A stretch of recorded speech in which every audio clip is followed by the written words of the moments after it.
बिस्मिल्लाहिर्रहमानिर्रहीम। अस्सलाम वालेकुम my YouTube family, hope you all are doing well.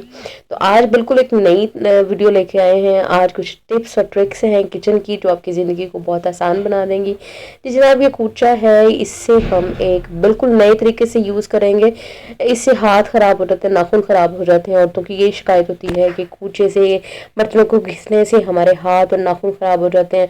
और दूसरी बात यह है कि ये जो कूची है, ये जो स्क्रबर है, स्टील वूल भी जिसको बोलते हैं, ये बहुत जल्दी ख़त्म हो जाती है। तो हम लोगों ने कोई भी एक खाली बोतल ले लेनी है, उसको इस तरीके से लिड के करीब से इतना काट लेना है। आप इसको एक गर्म छुरी की मदद से भी काट सकते हैं, कैंची की मदद से भी काट सकते हैं, या जिस कटर की मदद से मैंने काटा है उसकी मदद से भी काट सकते हैं।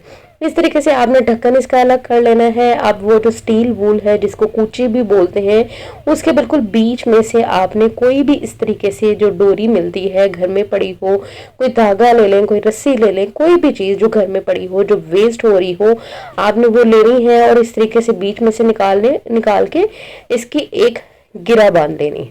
अब इन दोनों को इकट्ठे करते हुए आपने बोतल के मुंह में से इसको बाहर निकाल लेना है। जनाब ये देखें, इस तरीके से बहुत ही आसानी से आपकी जो एक स्क्रबर जो बनके तैयार हो जाता है, जो आपके हाथों और नाखूनों को महफूज रखता है। अब आपने क्या करना है, अब जो ढक्कन है उसमें आपने किसी भी चीज़ को, किसी भी लोहे की चीज़ को चूल्हे पे गर्म करके इस तरीके से दो बड़े बड़े सुराख निकाल लेने हैं। सुराख आपने अपने धागे या अपनी रस्सी के हिसाब से निकालने हैं। जितनी मोटी रस्सी है, जितनी मोटा आपका धागा है, उस हिसाब से आपने सुराख निकालने हैं। और अब आपने इन दोनों सुराखों की मदद से ये जो रस्सी है, ये जो डोरी है, ये आपने सुराखों से निकाल देनी है।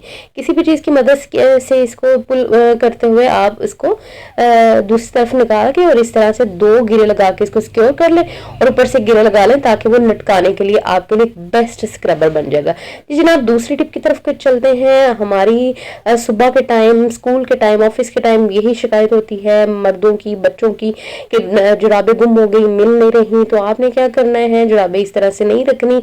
आपने जब जुराबें धुई, खुश्क की, जब आप उसको यूज़ करने, रखने के लिए, संभालने के लिए लेके आए हैं, तो आपने एक जो पेयर है उसको इस तरीके से एक दूसरे के ऊपर रखना है और यूँ फोल्ड करते हुए इस तरीके से आपने एक जो जुराब है उसका जो लास्टिक वाली साइड है उसको इस तरीके से दोनों जुराबों के ऊपर लिपेट देना है। जी जनाब, इस तरह से आपकी जुराब कहीं नहीं जाएगी, किसी को कोई शिकायत नहीं होगी कि मेरी जुराब गुम होगी। सुबह के टाइम जो अफरा तफरी मचती है वो, उससे भी आप बच जाएंगे, आपके पैसे भी बचेंगे। जो जुराबें गुम हो जाती हैं फिर बार बार नहीं लानी पड़ती हैं।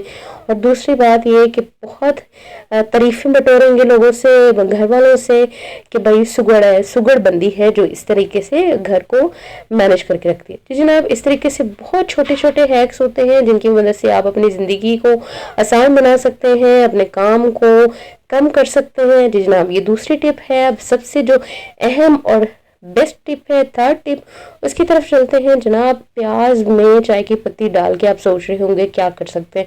जी जनाब, ये एक बहुत मैजिकल टोनर बन के आने वाला है जो आपके बालों को एक तो नेचुरल कलर देगा और दूसरा प्याज जो है उसके इंतहाई हैरान कुन जो फ़ायदे हैं वो हमारे बालों के लिए हैं, आप सोच भी नहीं सकते।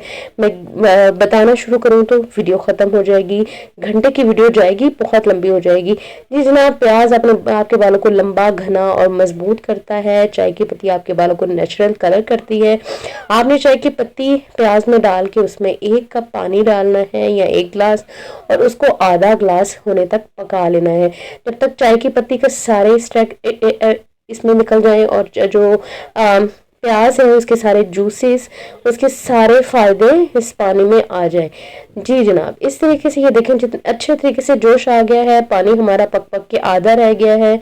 अब आपने क्या करना है, चूल्हा बंद कर देना है, थोड़ी देर इसको इसी में पड़ा रहने देना है और उसके बाद इसको ड्रेन कर लेना है। जी जनाब, ये बहुत ही इफ़ेक्टिव और फ़ायदेमंद आपका टोनर बन के तैयार हो गया है। इस तरीके से बालों की जड़ों में स्प्रे करें और आधा से 1 घंटा तक लगा रहने दो, उसके बाद शैम्पू कर दें। होपफुली आपको मेरी ट्रिक्स और टिप्स पसंद आई होंगी। इसके साथ ही मुझे इजाज़त दीजिए। अल्लाह हाफिज़।